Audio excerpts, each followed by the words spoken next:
In this video, I will show you how to finish Boomerang X in a low percent setting. Now, what is it that I call a low percent setting? It simply means finishing the item while collecting the least amount of items possible, which means no shields and no abilities aside from the Slingshot. What do I base myself on for this? So it's pretty much the definition that we have for the low percent speedrun on the speedrun.com leaderboards. Boomerang X doesn't have many runners, even though it's actually a game that deserves, to me, so much attention because it's so well crafted when it comes to the speedrunning aspect of things. And low percent is even less popular. I think only Evendar and I might have finished this game in low percent simply because we're pretty much the people who found the necessary things for this to be a thing and then played it in such a way. We've talked a little bit about it on the Dang Discord, which is the Discord of the developers, even though now the studio is unfortunately non-existent anymore. But I doubt other people have tried it, and that's also why I want to make this video to explain how to do this, and why not if you want to actually submit some of your times for this category. Because low percent on Boomerang X is already a very hard challenge in itself. It took me an hour and 45 minutes to finish the first time I tried it. It was extremely frustrating. Like, it took me half an hour to finish Resonance Engine. Okay, maybe not half an hour, maybe like 20 minutes, because otherwise there would be problems with time, but like half an hour, 20 minutes to finish Resonance Engine, and then 40 to 50 minutes to finish Vashkatar. Like, it was terrible. It was extremely hard and frustrating, but it's the kind of challenge that I really like because for someone who speedruns this game and many other a lot, low percent categories allow me to find this kind of new challenge where it's not about beating the game as fast as possible. It's this plus surviving, which becomes extremely interesting for me. So what are the rules? The same that they are on the SRC page. Beat the game as fast as possible, starting a new file. You're not allowed to pick up any shields, unlock any ability except the Slingshot. Why this? Well, you need the Slingshot to go out of bounds and skip the other abilities. I will show this during the video. Just know that there will not be any montage, any cuts or anything, but I will put chapters for you to navigate more easily if there's one area in the video that you're more interested about.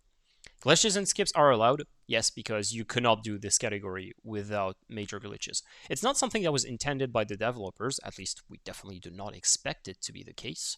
If it is so, mind-blowing.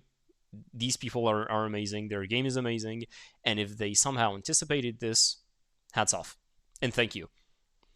So, let's get into it.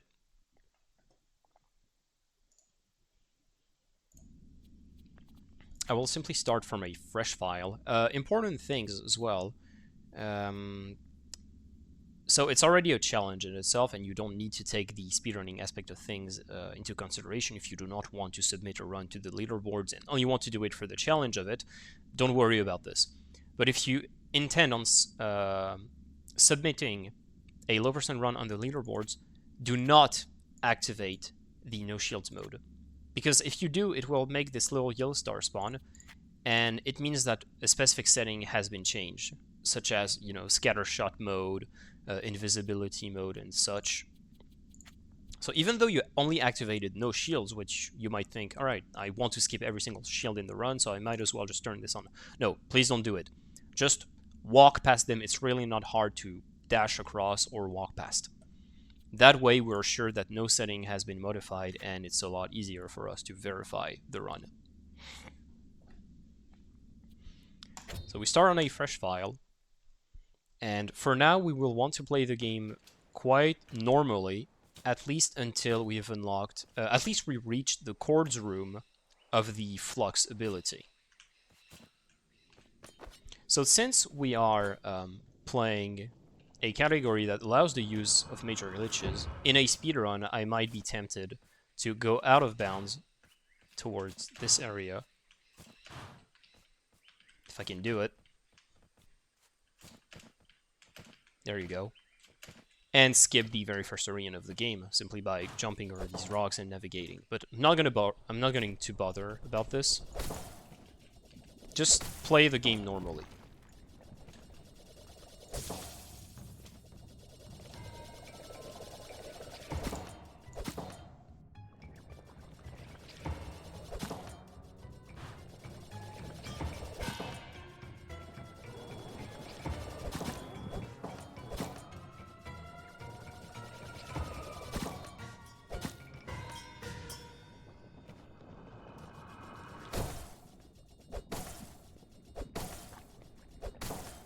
So in a normal low percent run, you wouldn't be allowed to collect shields simply because it is low percent. It's called like this for a reason. But just for the sake of the tutorial, I will pick up a few shields because I don't want to die in loop to some of these late areas, because it will get really hard the more you progress into the game.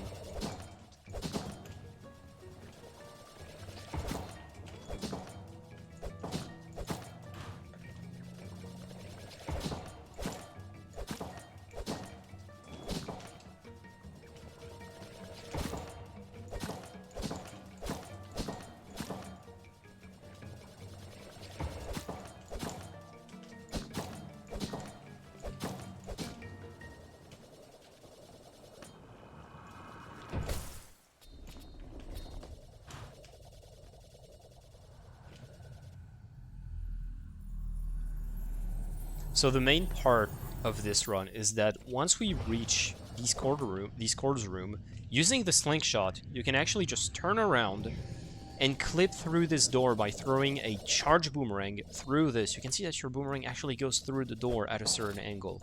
Too high? No, it bounces. But at a specific height, it goes through.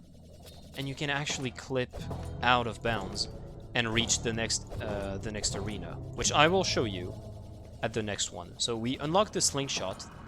This is the only ability that we will unlock, and the only thing that we normally would unlock, considering we cannot pick up any shields. Like I said, I only do it for the purpose of the tutorial. And for now, we will continue until we reach the cords room that would allow us to unlock Flux.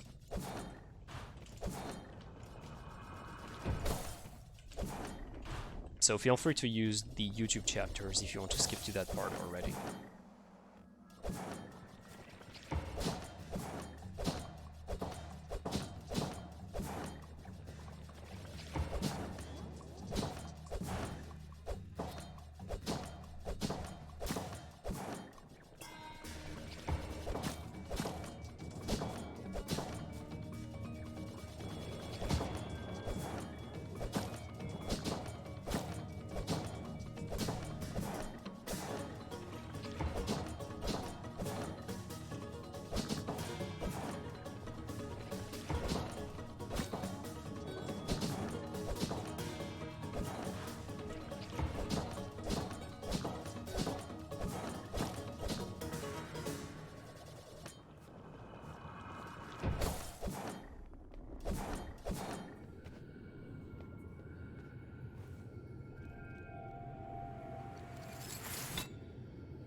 So here we are. We are entering the cords room where Flux is. This is where the out-of-bounds shenanigans will begin. As soon as you land, start charging your boomerang and go behind you. This door, if you throw your boomerang at a specific height, and your boomerang needs to be well charged. So, might as well just charge it until you hear this specific sound. Like this, when it does this little whistle of... you know it's fully charged. Try to position yourself just a little bit at the left of the center of the door, and throw your boomerang at about this height, something like this. Throw it and then immediately dash. Here I saw that it bounced, so I'm probably aiming too high. Gonna aim a little lower.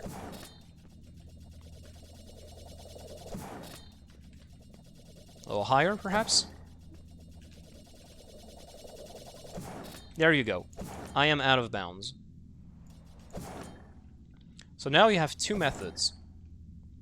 What you need to know is that the next arena is already charged. Once you clip out of the door, I kind of want to go back inside.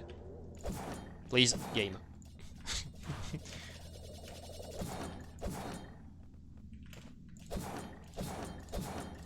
I've never done this. I actually think I'm stuck.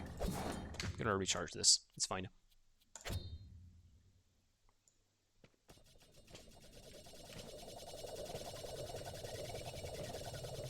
But once you've clipped out, and you will definitely see it because you have two white walls on your sides, like this, immediately go towards the right. because in this direction, diagonally right, as you've clipped out, you can see it. When I look to the side, you can see this black structure over there, and it's actually the next arena. The next arena will always be in this direction. It is already loaded, so you can immediately reach it this way. Just continuously dash through the air using your boomerang. And then you can actually make your way inside by simply walking or getting over it. There are a few ways. These walls are not solid. This is what I used to do, but there's actually something a lot easier, which is completing the Flux tutorial. The reason why I'm showing you that you can simply go towards the right is because I want you to know both options, just in case one of the two doesn't work for you. But you can simply just go around the cords room once you're out of bounds. I went to the other side. And here I am in the Flux tutorial room, where you would usually activate Flux to open this door mid-air, and then progress through.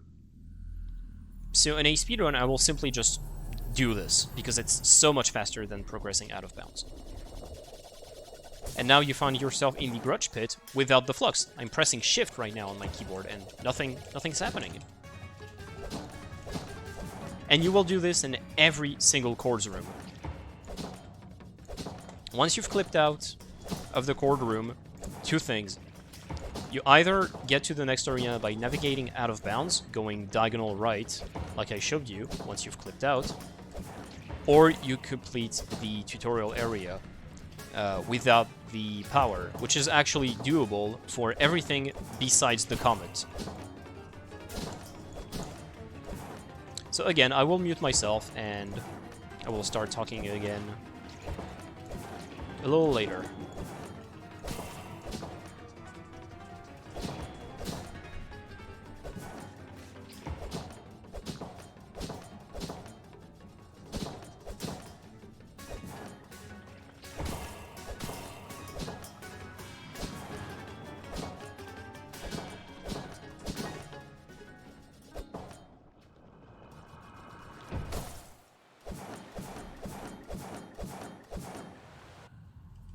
So now next upgrade, the Scattershot.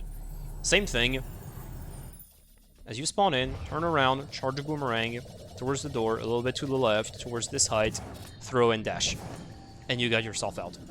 Either go diagonal right, where you will be able to see... you see, as you look towards the side, you can already see some assets that are spawned in this way.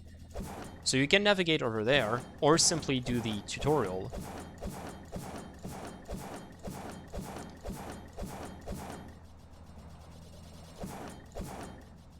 What have I done? Where's the tutorial? Help! There you go, it's here. So, usually you would have these flies to collect the Scattershot and break all 5 gems at once. But there are a few setups that you can use to break all of them quickly enough before they reform. Simple throws will not work, but you can actually break multiple gems in single throw. What I like to do is I come towards the right side of this door. You see this stain right here on this long black line? I like to go over it, roughly, and then 2 throws will be enough. I position my crosshair here, and a simple throw. Oh, whoop, that was not intentional, but you saw that it broke all 3 gems. Over here, a simple click. All 3 of these are broken, and then immediately retrieve the boomerang and aim over here. It will break these 2. 1, 2. And the door opens. And you can go.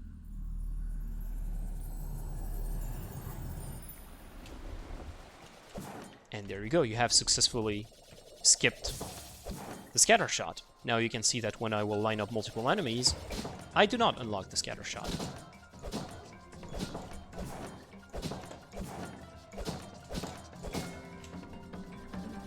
One thing I like to do for this arena is, during the rounds where those tires enemies spawn, I like to just stand still, because if they have you in their line of sight, they will immediately come towards you. A simple thing that you can consider in low percent is that you want to take your time to aim. If you have time, just really take your time.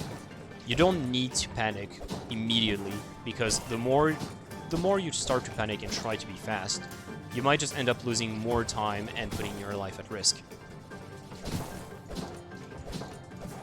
An important thing as well is that since you have no shields, you will actually see that you're more likely to die in stupid ways, such as dashing everywhere, and then you don't even see it, you land on a spider, like this. It is very common. Landing on a spider, simply just flying into a fly, literally, or into one of the gas bubbles of the summoners. It's really... There are so many stupid ways to die.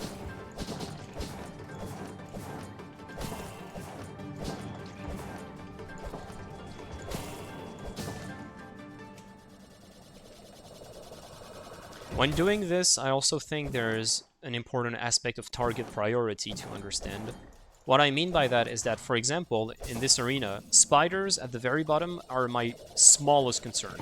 My first one would usually be to defeat the summoners, because they will summon more of these squid enemies. Once that's done, I will go to the squids, the one that are flying, and once they're done, I move on to the spiders. And I repeat. I'm looking for the summoners. There's one. I know that on round 2 there is a second. There you go. For now, it's not very important because there are not that many squids in the area, but in smaller arenas that we will see later, it might become an issue. There, immediately, I shift my attention towards the giraffe. I want it gone.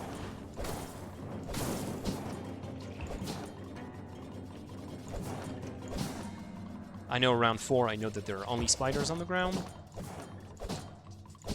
Trying to line them up. Round 5, I know that there's another giraffe. I will immediately go to it.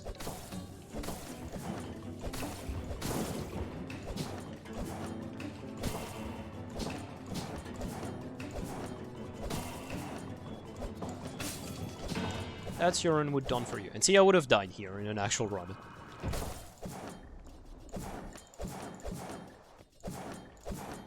I might collect this shield, just to make sure. Come here.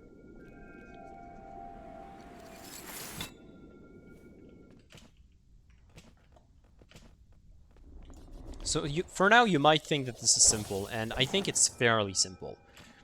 But in the latest arenas, it's going to be extremely complicated. So, for the toad, or the frog, no matter whichever, I like to just immediately throw my boomerang under its tummy as it spawns to break this gem, and then go over it to eliminate it.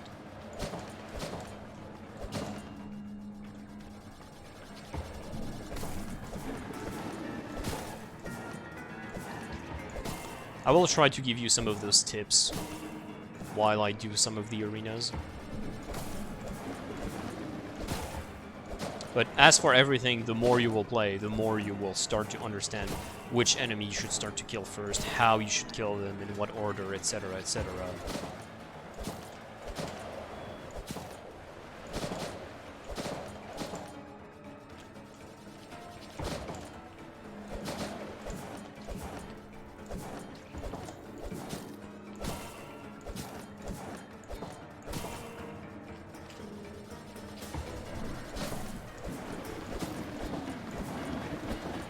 Come on.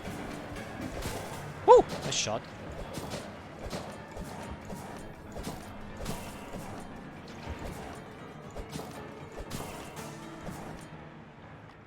Now, another clip. We're about to reach the needle towards the room. So no sniper for us in this low-percent playthrough. Again, you get in the room, charge boomerang, turn around, a little bit to the left, charge throw, and you clip out. Again, either you go immediately towards diagonal right, you can see usually between these two clouds, and as you look to the side, you can already see the next arena on the left of my screen. But if you're a speedrunner, you might want to use a faster method, which is simply, once you've clipped out, completing the needle tutorial. And all you have to do really is position yourself on the edge of this one, and just line up all 3 crystals with a regular boomerang shot. And the door is open.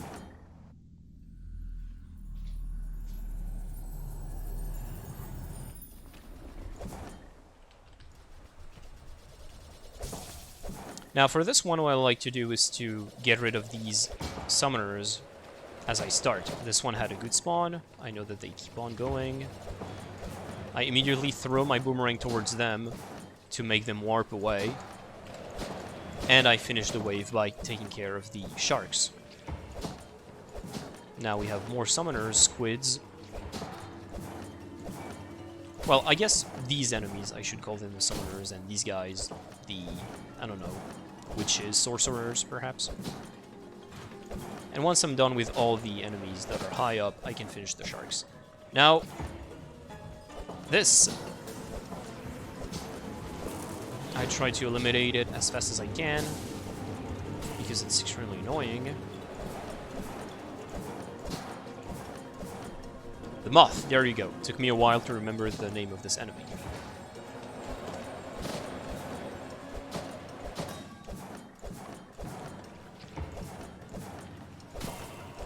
I'll try to start with the enemies that are at the top. Always finishing with the sharks. The sharks are in the water, they cannot reach me, so I finish with them. Now I go back up, try and find the moth, see it.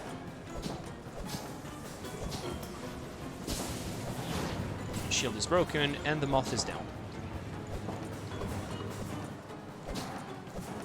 The witches are dead.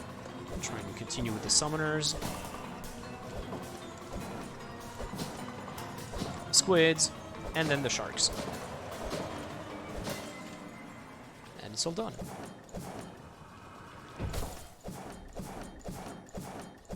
Now in the next arena, the Old Vein, we will see some of the deadliest enemies in low percent.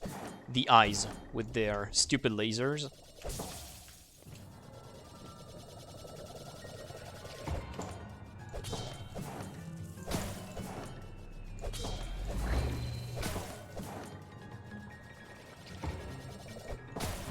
Oh, nice. This is where the concept of target priority that I talked about earlier becomes extremely important. Why would I try to kill these little things first while they usually just tend to try and regroup, simply to do their little things and explosions, when there is a deadly eye constantly shooting a laser towards me? Take care of the eye first. Naturally, as you're moving around, if you see that you have a marked enemy right on your path, might as well just throw a little boomerang and try and take it out. But, you know, there is a general order in which you kind of want to take out your enemies.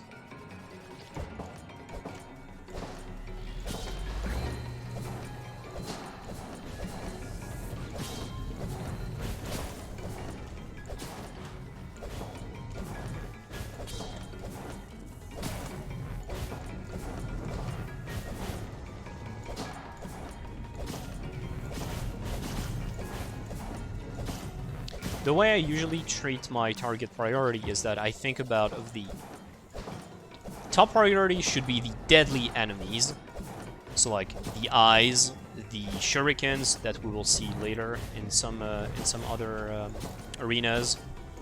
Then enemies that tend to spawn more enemies, so either the witches with their gas bubbles or the summoners that will summon more squids. And then enemies that either don't pose a massive threat, or so like the little flying things, the spider, the sharks, the flies, the squids, or enemies that I can avoid easily. One thing you will see later in the run, in the Resonance Engine, the last arena of the run, sometimes, usually around wave 6, you have a moth and a dragon. I will tend to completely ignore the moth and take care of the dragon, simply because the arena is just that big that the moth bomb is indeed quite annoying. But if I'm on the other side of the arena, might as well just stay away from it while I can and take care of the dragon, which in some way is kind of an immediate threat. But even then, there are some layers to this, because I tend to ignore the dragon sometimes to take care of the enemies that will spawn more enemies. So I care, target priority, I don't care about the little flying things like this, and I take care of the eyes, which are an immediate danger. Then take care of the witches so that they don't spawn more gas bubbles. and then I take care of the little flying fish.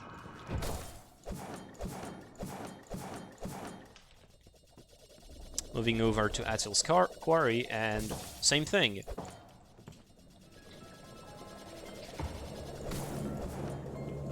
For now, only the flying ship. But here I will have a flying ship and 2 eyes. I will start to take care of the eyes first, because the flying ship is easily dodgeable. Yes, it's big, but all I have to do is stay on the sides. I take care of the eyes first, and then I take care of the ship.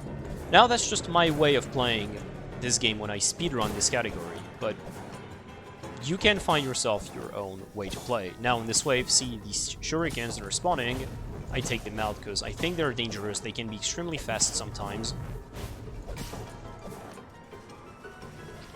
I see some shurikens, I see some eyes. I will try to simply dodge the shurikens while I take care of the eyes.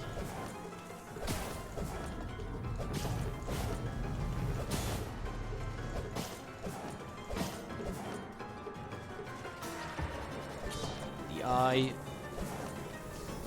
here. You really cannot stay still, because those enemies will constantly dash towards you and kill you.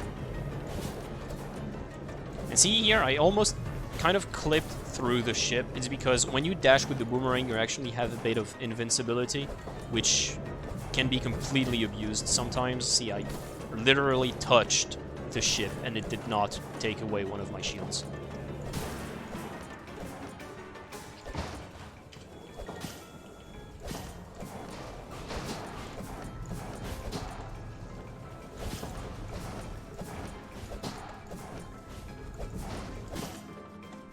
Now I know more eyes, you can hear.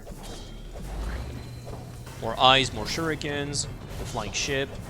But again, the eyes first, then the shurikens, nice, I got all 3. And then I will take care of the witches. Only the ship is left.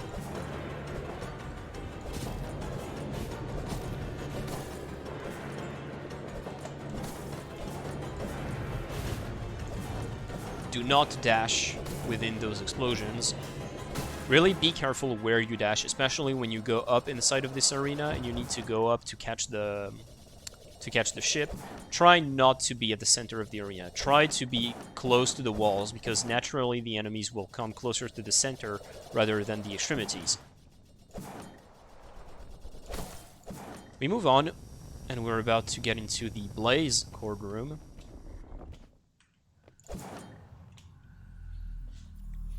Rinse and repeat. Get inside the room, turn around, charge the boomerang, clip out. You're out. Either go towards the right, where you can already see some patches of lava. You will eventually find your way to the arena. Or you can simply do the tutorial area again. Now, this one is actually the most complex one. So you might want to simply just go to the arena out of bounds. But there is actually a setup to break this gem, which is kind of tough. When you clip and go towards the right, I like to go near this sign, towards the edge, with a well-charged boomerang. Kind of position my crosshair over here. So, like, middle of this line and, like, this distance over here. I jump, and then I will release the boomerang and press backwards at the same time. So, like, jump, back. And you heard that what happened is that the boomerang tried to come back to me. But noticing that it couldn't, what I believe what happens is that all collisions, all instances of collisions simply stop working so that the boomerang can come back to you. And doing so, it works in such an angle that it simply comes back in a way that will break the gem as it comes back towards you. I will try to show you again. This one is the most complex setup of all the ability skips. Again, if you're not really interested in the speedrunning side of things, you can simply just go towards the next arena by navigating out of bounds, by going in this way. But if you're interested in the speedrun, here's kind of the setup. A well-charged boomerang towards the edge here, crosshair here. I jump, and then right after, release and backwards at the same time. Release, backwards. And it breaks. And then you go back up and go through the door. Saves a little bit of time over simply navigating out of bounds.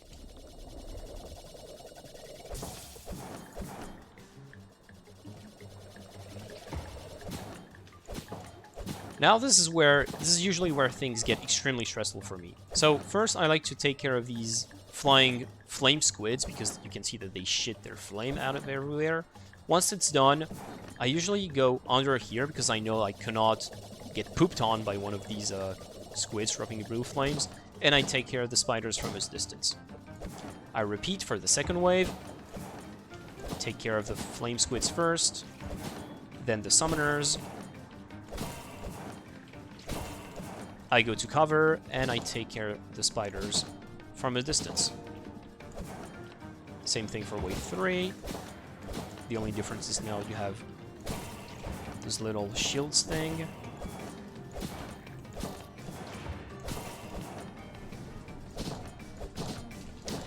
Now, I have a frog. I usually try and take care of it first. I can simply stay down there. I need still to be careful of the squids flying towards me. And the spiders as well.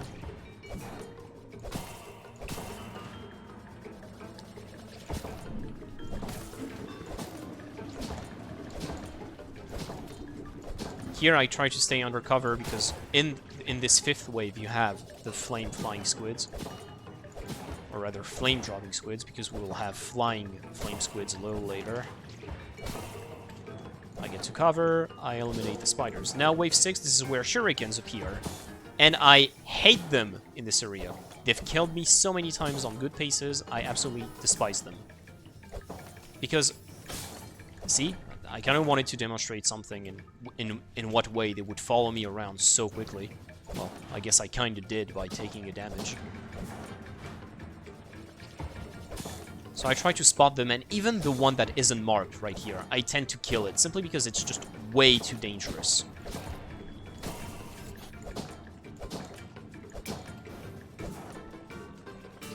Eighth wave, I gotta be careful in the way that the frog spawns to not get damaged by its acid. Then I take care of the shurikens, even the one that isn't marked because it's a danger. I look out for the frog. Try and take care of the enemies that are on my way. There we go. No more flying squid spawning. I can go down a little safer. No shurikens to bother me. I can take my time.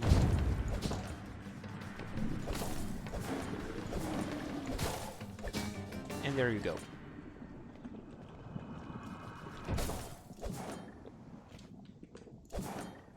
Now, next. Grave of the Urine Legion, banger OST. Thank you so much, Ben Calkins, for these OSTs. It's just chef's kiss. Thank you, and to all the people who worked on the music of this game, because it's an absolute pleasure. Taking care of the dragon is particularly hard, simply because without Flux, destroying its gems is an absolute asshole. So what I like to do for that second wave is that one of the marked enemies is that flame summoner. So I like to get rid of it before more of these flying flame squids appear, because they are also very annoying. You see that trail of flames that they leave behind them?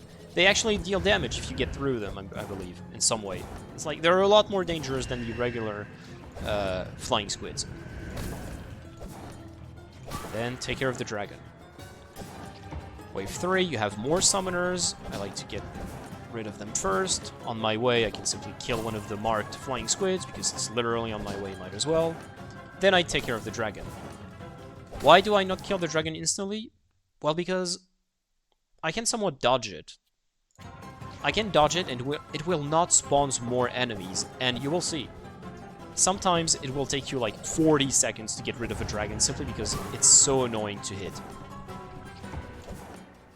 I know on this wave that there's an eye. I need to get rid of it quickly. You have more shurikens. Here, none of them are marked. I like to simply ignore them because I have enough room to usually just dash around without them being too much of a threat. But feel free to kill them if you want to.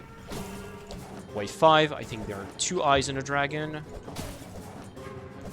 Nice recall. We got lucky there. Second kill, and then I can take care of the dragon.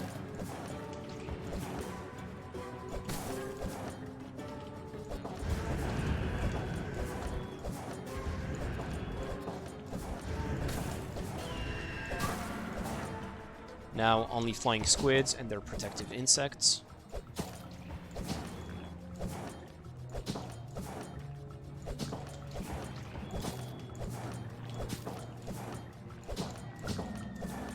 Now, wave 7, this one is tough. There are so many things to do. You have eyes to take care of, you have 2 dragons, you have flame summoners.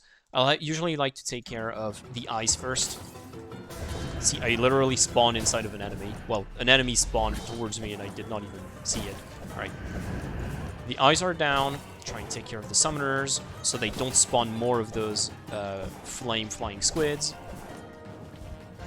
Because if I leave them alive while I try to take care of the dragons, there will be more of these flying squids following me around as I try to take care of the dragons. And like I said earlier in the video, most of your death will actually be to some of these small enemies.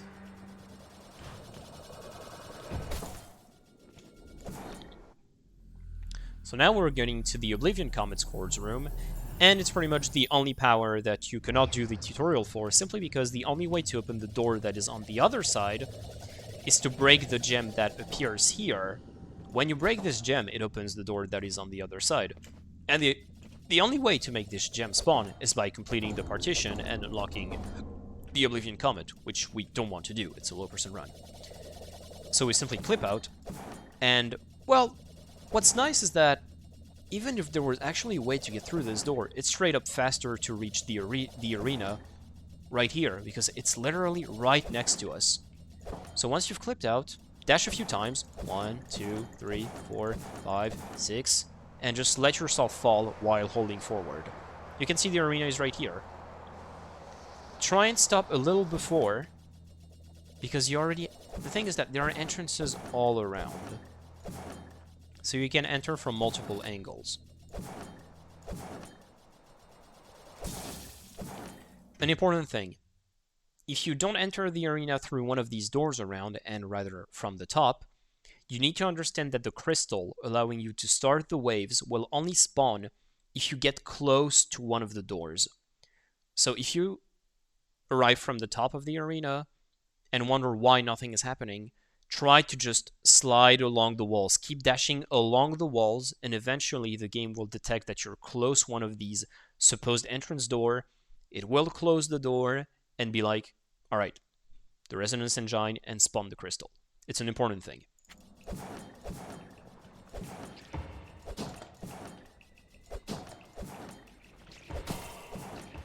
First wave of the resonance engine, there's not much to do. Just go around, take care of the flying squids. This time I don't really care about killing the summoners first, simply because there's so much distance.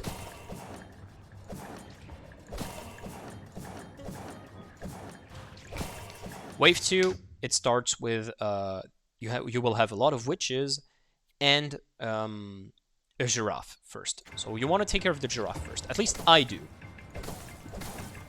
Simply so that it doesn't limit the height from which I can navigate. Once it's done, I usually switch to the summoners and the witches that are on my way. I make them warp away with a fake shot, or a regular shot, for that matter. And I take them out. Wave 3, you will have a giraffe and a moth. I usually try and take care of the giraffe first, because, like I said, the moth, I can usually stay away from it long enough. The bomb shouldn't be that much of a bother, but I like to get rid of the giraffe first.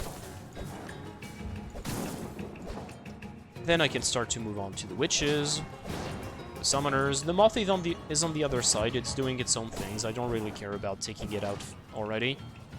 But as I'm moving towards it, there you go, nice collateral to kill these shields bugs. The last witch, and then I shift my focus towards the moth.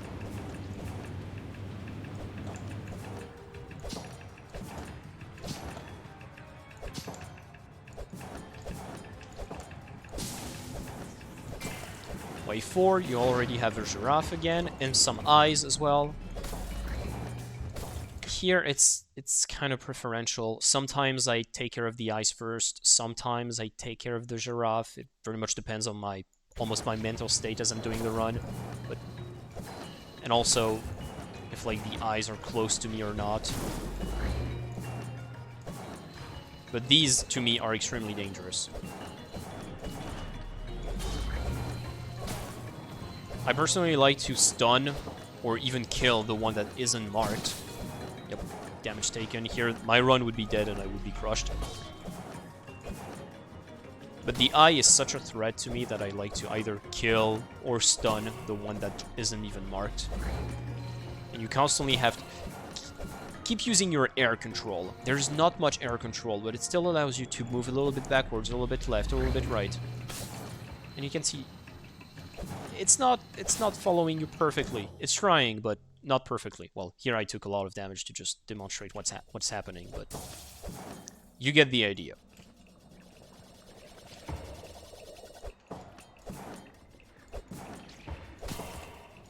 But if you're trying this challenge, especially with no shields, which is the way it's supposed to be done, considering it's low percent, but expect yourself to die a lot if you do it for the first time.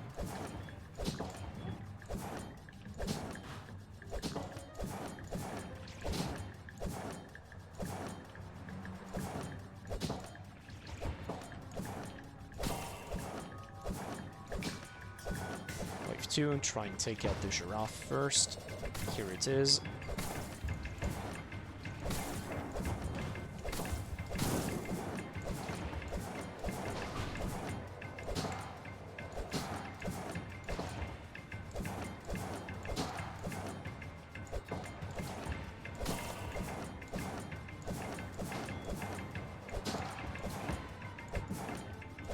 Wave 3, try and take out the giraffe first, if I can find it.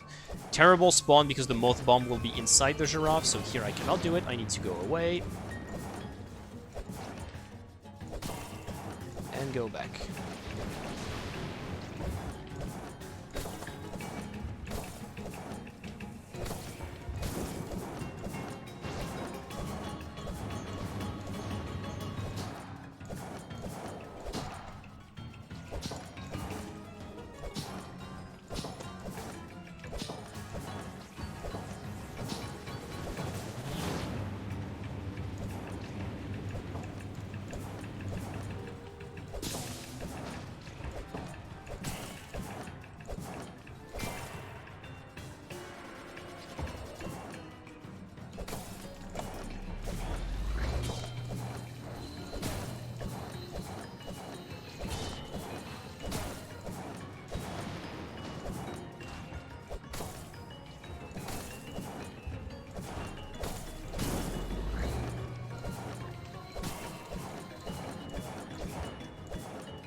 Come on.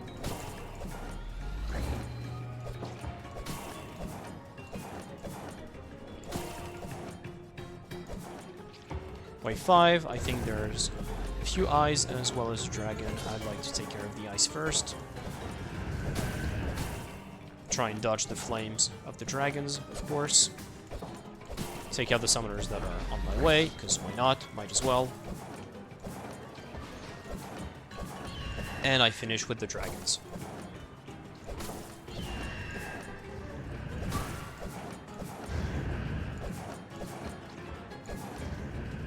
Try and be careful with the flying squids around me, because these will be annoying. Round 7, again, 2 summoners, a dragon, and a moth, I believe. Dragon is dead. We'll move on to the summoners and the moth. Moth is closer. I will start by this. 3, 4, 5, 6. And then round 7, you actually have a giraffe, a moth, 2 dragons, thankfully no eyes, thankfully.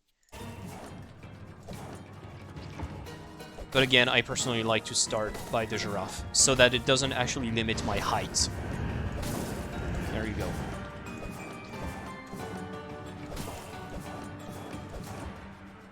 Then I try to take care of the summoners so that they don't spawn more of these flying flame squids, because they will be annoying and might kill me as I move.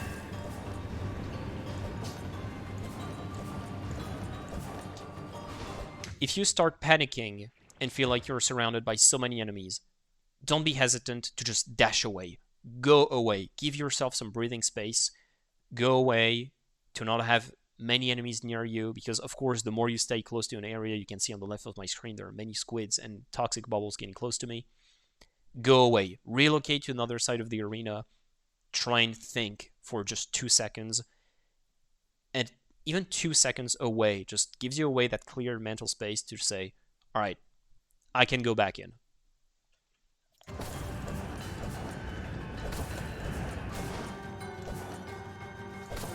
Also allows you to just try and find a better angle of attack sometimes.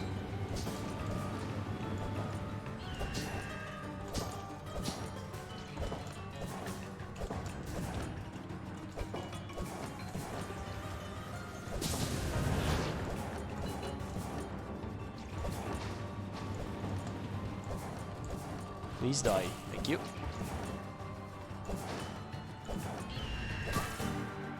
And that's the Resonance Engine. Now onto the final boss.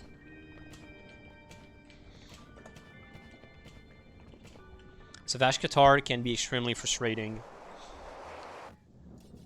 What should I explain for it? Keep moving. Really just never be immobile. You need to keep moving, even in the air. You don't necessarily have to constantly be spamming the click, but you need to keep moving. As the boss gets off the fog, destroy those segments on a cycle. Just try and time yourself. Go away, kill a few crystals, go back in, go away, kill a few crystals, go back in, go away, kill a few crystals, go back in, go away, let the crystals regroup, try and kill them. If you're trying to be fast as a speedrunner, try and take out a segment out already, because why not? It's already a segment broken. And then you want to break this heart as fast as possible, because the art spawns enemies. Here it spawns these electric flying squids, and the longer the heart stays alive, the more of these will spawn. So try and at least take out all the segments around. Once it's open like this, it will not spawn more enemies. Once it's like this, either your choice. You're a speedrunner, you want to be fast, break the art so that Vashkatar comes back in bounds, or if you're just trying to do the challenge, maybe, you know, take some distance, get rid of the squids, get rid of the flying crystals, and once it's done, let it come back in bounds. Watch out where it comes back.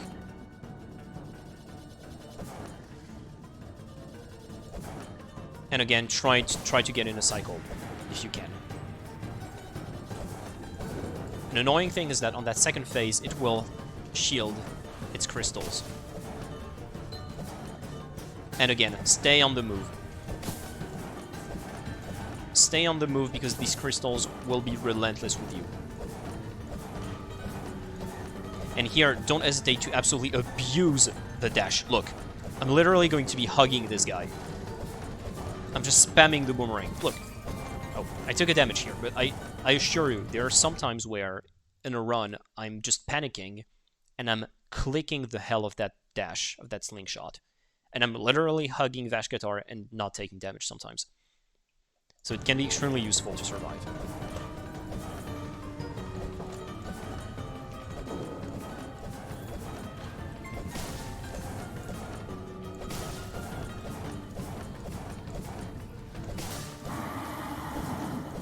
You've broken all the segments. Turn around, try and break some of these crystals.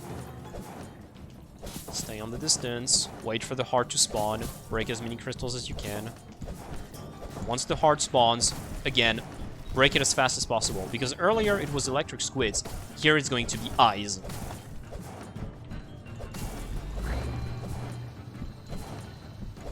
Dodge the lasers. Kill this guy. Third phase. Third phase, you can watch out where Vashkatar comes out of the fog and do the same thing as on phase 1. Break, go away, come back. Break, go away, come back. Break, go away, come back.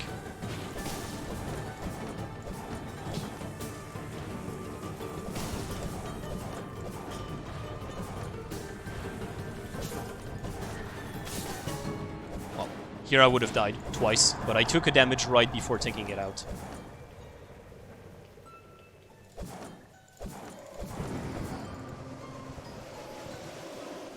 And you've done it. You've completed the game without unlocking any abilities.